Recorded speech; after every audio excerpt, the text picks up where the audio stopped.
반갑습니다. 저는 과학기술정책연구원의 이명화라고 합니다.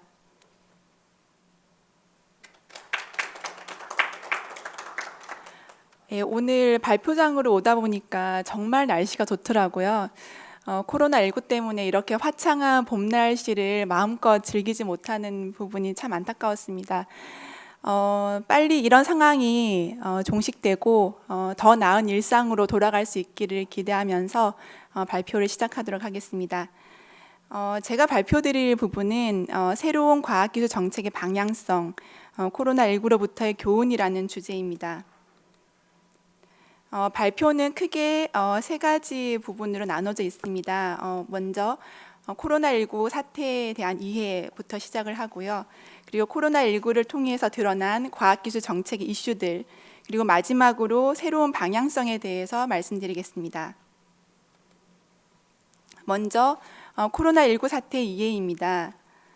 코로나19 사태의 특징 부분을 좀 정리를 해봤습니다. 첫 번째는 이게 한 국가의 이슈가 아니기 때문에 크로스 컨트리의 특성을 갖고 있다는 부분이고요. 두 번째는 전염병, 그러니까 질병관리 보건의료 이슈만이 아니라 경제 사회 전반에 걸친 이슈라는 뜻에서 크로스 바운더리 특성을 꼽았습니다. 그리고 세 번째로는 아직도 예측이 어려운 그런 아주 높은 수준의 불확실성이 있는 그런 이슈라는 부분이고요. 네 번째는 새로운 정상, 새로운 일상, 이런 측면에서 정리를 해보았습니다. 먼저 크로스 컨트리 이슈입니다. 사실 정말 다행히도 우리나라는 코로나19 사태가 그나마 안정세에 있는 것 같습니다. 지난 일주일간이라고 했는데 오늘 0시 기준으로도 어제 신규 확진자가 9명 정도로 굉장히 많이 줄어있는 상태입니다. 하지만 미국 같은 경우만 하더라도 매일 3만 명씩 나오고 있고요. 스페인, 이탈리아 해서 지속적으로 신규 확진자가 몇천 명 수준에 이르고 있습니다.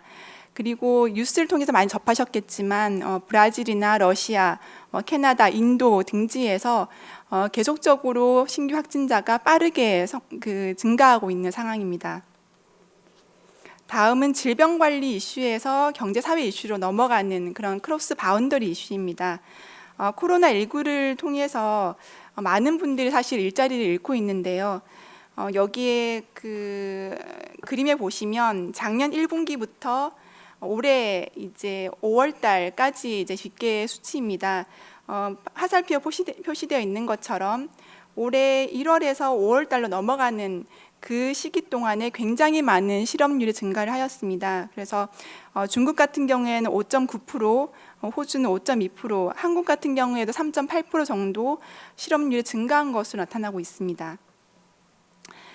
다음은 그레이트 락다운이라고 해서 예전에 대공황을 그레이트 디프레션이라고 표현을 썼는데 대공황 이후에 가장 심한 경기 침체 부분이 예상된다는 그런 이제 예측입니다. 그래서 올 4월에 그 IMF에서 나온 예측치인데요.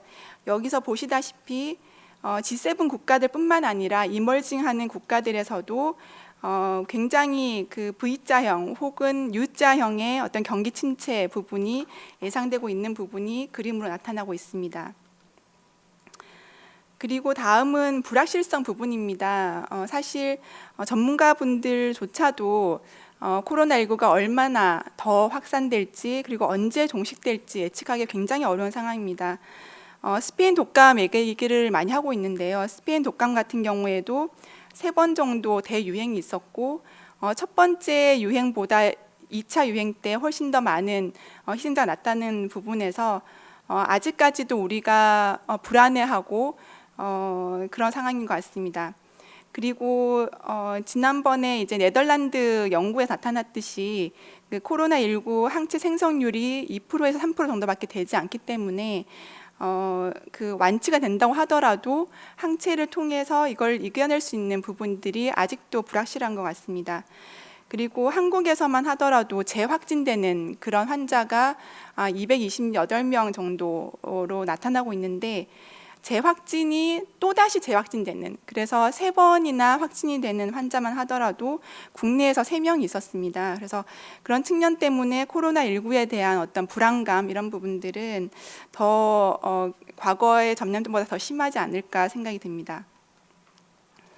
그리고 다음은 뉴노멀이라고 해서 지금 코로나를 통해서 어떤 부분이 변화할까라는 부분입니다. 세계의 질서의 변화는 당연히 점쳐지고 있는 부분인데요. 특히나 미국이나 중국으로 되어 있던 그런 글로벌 패권이 변화할 것이다라는 예측들이 많이 나오고 있고, 그리고 자국 중심주의가 강화되고 글로벌 분업 구조가 파괴되면서 그 해외에 나가 있던 이제 제조업 기업들이 다시 자국으로 회귀하는 리슈어링이 확대될 것이다, 이런 예측들이 나오고 있습니다. 그리고 언택트 인더스트리라고 하죠. 비대면 산업들이 계속 성장하고 있는 것 같습니다. 그래서 온라인 부분에 대한 매출이 증가를 하고 있고, 오프라인만 하더라도 대형마트나 백화점 같은 경우는 매출이 크게 감소하였는데, 그에 반해서 동네에 있는 편의점이라던가 기업형 슈퍼마켓 같은 경우에는 증가하는 것으로 나타나고 있습니다. 그리고 많은 분들이 또 몸소 느끼고 계시겠지만 한국의 위상이 크게 강화된 것 같습니다. 한국이 모범적으로 방역에 성공한 것으로 알려지면서 세계 각국에서 한국의 방역에 대한 노하우를 전수해달라는 요청들이 많아지고 있고요. 그리고 뭐 진단키트 같은 경우에는 100여 개 국가에 이제 수출 요청, 그 제공 요청이 있을 정도로 굉장히 많이 곽강을 받고 있는 상황인 것 같습니다. 다음은 코로나19를 통해서 드러난 과학기술 정책 이슈들입니다. 첫 번째는 아무래도 감염병 대응 R&D 부분이 굉장히 중요하다라는 부분이 확인된 것 같습니다. 사실 국내에서 감염병 대응 R&D라는 부분은 국가 감염병 위기 대응 기술 개발 추진 전략이라고 하는 국가 계획에 의해서 2012년부터 진행이 되어 왔습니다. 그래서 현재는 2차 추진 전략에 있는 상황이고요. R&D 투자 현황을 표를 잠시 보시면, 이게 지난주에 바이오특위에서 이제 배포된 자료였는데, 보시다시피 2014년부터 2018년까지 전체 감염병 대응 R&D 예산 추이를 보시면 2018년 기준으로 보면 한 2,800억 정도가 R&D 감염병 대응 R&D에 투자되었다는 것을 보실 수 있습니다. 그리고 재미있는 부분은 첫 번째 칼럼에 있는 그 신변종 감염병 같은 경우가 이번 이제 코로나 사태 같은 그 사스나 메르스, 그리고 코로나19 같은 그런 이제 신변종 감염병 속하는데, 그 부분이 2014년에는 정말 미미한 수준이었다가 그 2015년 메르스가 생기면서 크게 증가하고 현재는 200억 정도 수준으로 올라와 있다는 것을 확인할 수 있습니다. 현재 국내외에서 이제 진단 키트나 이런 부분들은 사실은 우수한 평가를 받고 있는데, 지난 한 2012년부터 진행되어 왔던 그런 감염병 기술에 대한 이제 국내 전문가들 평가는 아직은 그렇게 높지는 않은 것 같습니다. 그래서 2018년 기준으로 보시면 최고 기술 보유국이 미국과 유럽으로 나타나 있는데, 그에 비해서 한국의 수준은 70% 정도, 5년 정도의 기술 격차가 있는 것으로 나타나고 있습니다. 이것은 중국보다 뒤처지는 수준으로 국내 연구자들이 평가하는 결과입니다. 그러면 지금까지의 R&D 투자는 적정하고 적정한 방식이었는가라는 부분에서 직접적으로 이렇게 단순 비교하는 것은 어렵지만, 국내에서 감염병 R&D 예산이 2018년 기준 2,800억 정도 수준이었는데, 미국의 알레르기 감염병 연구소 NIH 산하 연구소 같은 경우에는 한 6조 원을 넘는 규모로 투자가 되고 있고요. 그리고 보건의료 전체 예산만 하더라도 국내 예산은 1.7조 원이라면 미국 같은 경우에는 한 41조 원 정도로 엄청난 이제 비교가 되고 있습니다. 물론 작년에 그 바이오 헬스 산업 혁신 전략이 발표가 되면서 2015년까지 바이오 헬스 부분에 한 4조 원 정도로 정부 R&D 투자를 늘리겠다는 계획이 발표됐고, 올해 초에 긴급 대응 연구 과제들이 발표가 되면서 감염병 R&D 투자는 크게 늘어날 것으로 예상은 되고 있습니다. 그리고 다음으로 아주 민첩하고 유연한 시스템이 얼마나 중요한지 다시 한번 확인했던 것 같습니다. 우리나라에서 대규모 진단이 실시될 수 있었던 배경은 신속한 진단 키트 개발 그리고 정부의 긴급 사용 승인이 있었기 때문이라고 볼 수 있고요. 진단 업체들이 1월 달부터 진단 시약 개발에 빠르게 착수를 하였고, 정부는 긴급 사용 승인 신청을 받은 이후에 7일 만에 첫 번째 진단 키트를 긴급 승인하는 그런 긴밀함을 보였습니다. 현재는 5개의 제품들이 긴급 사용 승인 중입니다. 승인돼서 사용 중입니다. 네, 다음으로 글로벌 협력이 매우 중요하다는 부분인데요. 사실 최근에 이런 부분들이 많이 강조가 되고 있는 것 같습니다. 세피라고 해서 백신 연구 부분에 글로벌 협력체가 2017년에 설립이 되면서 지금까지 계속 글로벌 협력이 어떤 중심축이 되고 있는 상황이고요. WHO 같은 경우에도 R&D 블루프린트에서 전반적인 전략을 수립하고 우선순위를 정하는 그런 부분들을 담당하고 있습니다. 그리고 글로피드R이라고 하는 그 연구를 지원하는 조직들의 어떤 글로벌 협력체인데요. 이런 부분도 지금 이런 코로나 사태에서 역할을 하고 있고, IBI라고 해서 오늘 사무차장님이 나오셨는데 국제 백신 연구소가 국내에 본부를 두고 있습니다. 그래서 이런 글로벌 협력체들의 역할이 더 중요해지고 있는 시점인 것 같습니다. 현재 우리나라에서 글로벌 협력 부분, 감염병 분야의 글로벌 협력 R&D는 아직은 많지 않은 것 같습니다. 지금 5년간 총액이 한 690억 원 정도 수준인데 2018년만 보시면 160억 원 수준입니다. 단순 비교는 당연히 어렵지만 일본 같은 경우에 아까 말씀드렸던 세피의 초기 자본금으로 지급했던 돈이 한 1,400억 정도 됩니다. 그래서 우리와 비교하기 어렵지만 글로벌 협력 부분에 아직도 우리는 많이 미흡하지 않나 그런 생각이 들었습니다. 그리고 다음에는 과학적 근거 기반의 정책 결정의 중요성입니다. 코로나처럼 이렇게 불확실성이 높은 상황에서 과학적인 근거 기반으로 정책 결정을 하는 것은 정부의 방역 조치에 대한 신뢰성을 높이는데 굉장히 핵심적으로 작용하게 됩니다. 많은 분들이 아시지만 4월 23일에 트럼프 대통령이 살균제를 인체 주입을 하면 효과가 있을 거다 이런 얘기를 하면서 굉장히 많은 지탄을 받고 있죠. 그래서 이런 부분과 대조적으로 독일의 메르켈 총리 같은 경우에는 전문가 조언을 바탕으로 섣부르게 희망의 메시지를 주는 것이 아니라 사실 기반으로 코로나19의 위험성을 알리고 국민적인 신뢰를 확보하고 있는 상황입니다. 그래서 사진에 있는 것처럼 그 위기 관리자 메르켈이라는 그런 이제 문구가 있는데요. 그러면서 메르켈의 지지율이 거의 80%까지 급등하는 그런 상황도 있었습니다.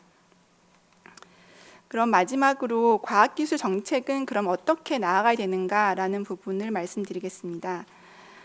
앞서서 말씀드렸던 그 코로나19의 특징과 그리고 코로나19로부터 나타났던 과학기술 정책의 이슈들을 종합적으로 고려하였을 때 과학기술 정책은 크게 4가지 방향으로 변화해야 되지 않을까 생각이 듭니다.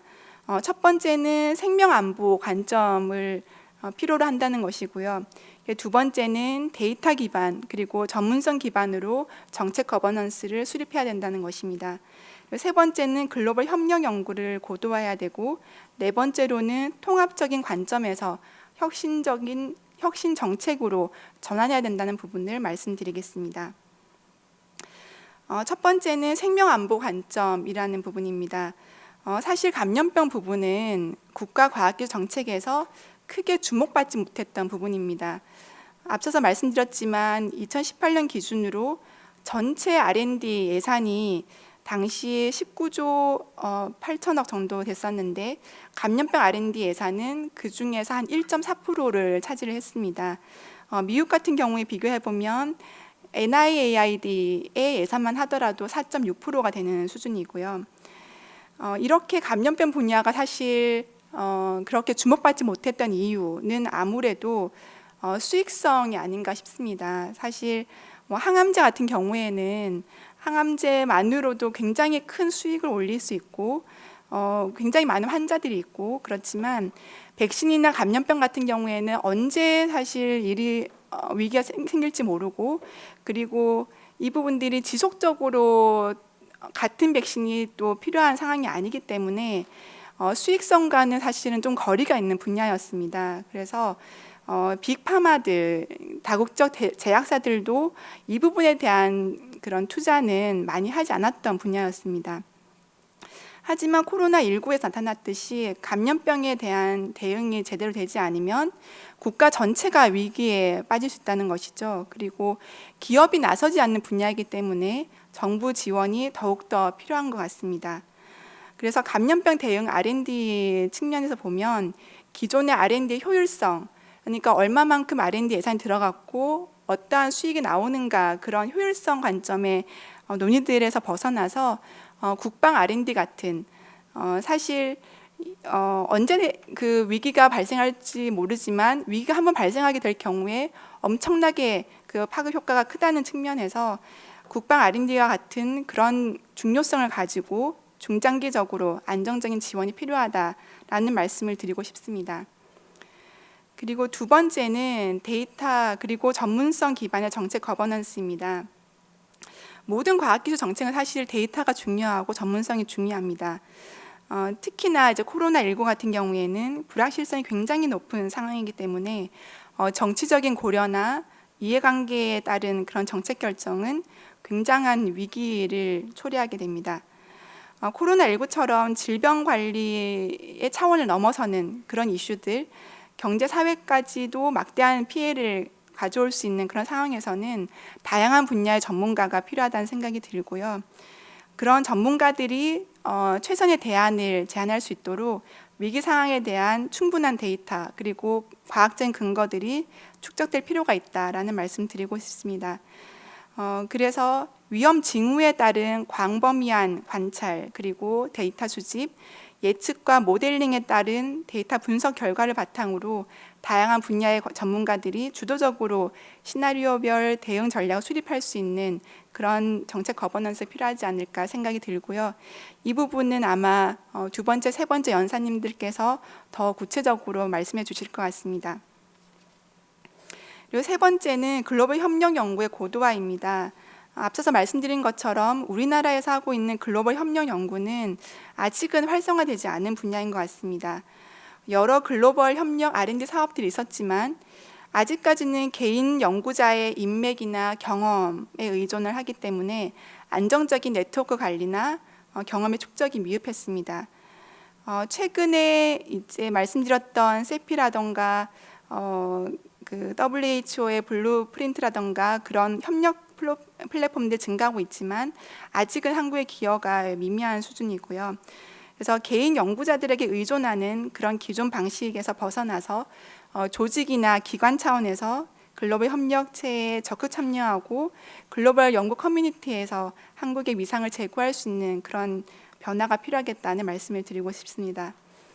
그리고 마지막입니다. 통합적인 관점에서 혁신 정책으로 전환하자라는 부분입니다. 사실 이 부분은 최근에도 계속 제기되고 있는 부분인데요. 과학기술을 통해서 해결해야 되는 이슈들이 점점 더 복잡해지고 그러면서 R&D 정책만이 아니라 혁신 정책으로 변화가 필요한 것 같습니다. 말씀드렸던 진단키트가 세계적으로 주목받을 수 있었던 이유, 이것은 우수한 기술뿐만이 아니라 이를 신속하게 승인하고 방역 현장에 적용했던 그런 긴급 사용 승인 제도가 있었기 때문이 아닌가 생각이 들고요. 점점 더 특정 분야를 넘어서는 이러한 과학적인 난제들이 증가하고 있는 상황에서는 전 부처, 전 국가가 협력할 수 있는 그런 홀 오브 가버먼트 관점에서 접근이 필요한 것 같습니다. R&D 측면에서는 R&D와 규제와 그리고 인프라를 아우르는 그런 통합적 관점에서 R&D 정책만이 아니라 R&D 정책에서 좀 더 넓은 그 이노베이션 정책으로 국가과학기술 정책이 방향 전환을 해야 한다라는 말씀을 마지막으로 드리겠습니다. 이상으로 발표는 마치겠습니다. 경청해 주셔서 감사합니다.